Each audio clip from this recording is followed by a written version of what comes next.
Gracias, te doy un saludo muy afectuoso a ti, a nuestra audiencia. Buen jueves. Hablando de contrapesos, me parece que lo más importante es ahora mismo señalar que la Constitución en México nos permite justamente hablar de cuáles son algunas restricciones que están después de la elección, si no bien dicho, superado el tema de la silla del águila, que sigue por lo menos en lo que tiene que ver con el recuento de los votos. Hay que decir en ese primer punto que es la ocasión en que desde el año 2006 celebró esa elección, pues se recontó el 11% de toda la elección presidencial por orden de la Sala Superior. En esta ocasión lo hace la autoridad administrativa, pero ahorita vamos en el 67% autorizado, con la petición que hay de todas las oposiciones, o por lo menos de la coalición opositora, en el sentido de que haya un recuento de por lo menos el 80%, eso lo veremos. Pero en esa consideración, eso se verá en los próximos días, el domingo próximo.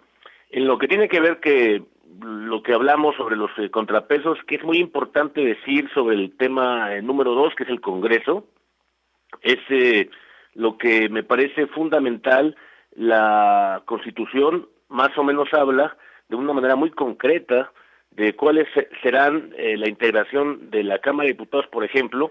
para que tenga una representación, dice la Constitución, y después una sobrerepresentación. El caso de lo que estamos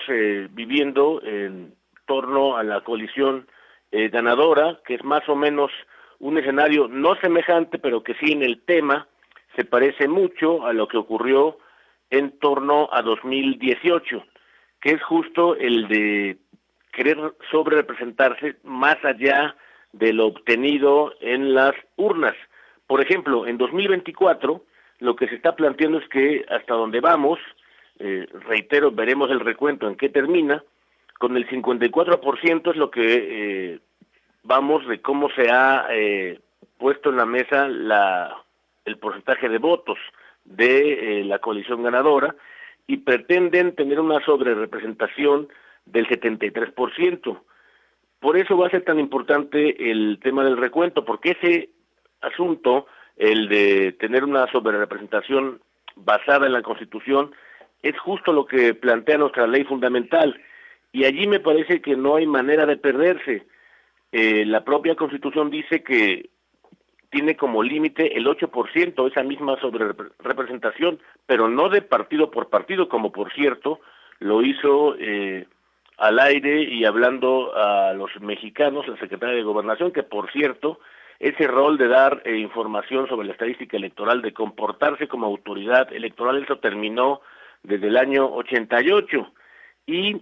vimos todas las consecuencias que eso produjo. Así que por ese lado es solamente un tema de propaganda el referirse a que 8% tenga que ver por partido, pues por eso se pusieron 24%, con lo cual buscan ese 73% que está absolutamente fuera de la realidad, y por eso, reitero, va a ser tan importante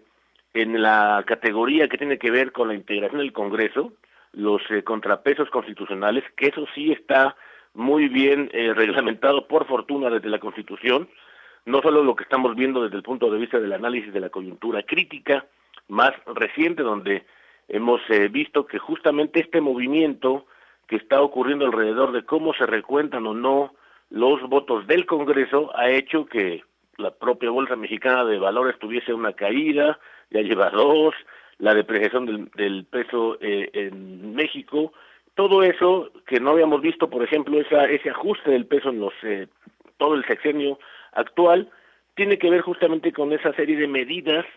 que están planteándose únicamente desde la narrativa. Por eso hay que esperar, y será fundamental, me parece, el tratamiento que se dé de una manera correcta, ordenada, pero sobre todo basada en el diseño que está en la Constitución.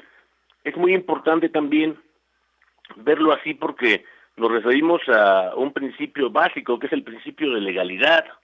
que es lo que está hoy en la mesa, y por eso se está haciendo todo el procedimiento que tiene que ver con la elección. Pasada la jornada electoral, tendremos todo el mes de junio, julio, y hasta agosto, en la última semana, se van a definir los resultados una vez que ya estén en el ámbito del Tribunal Electoral del Poder Judicial de la Federación y la Sala Superior. Me parece que allí está parte de la explicación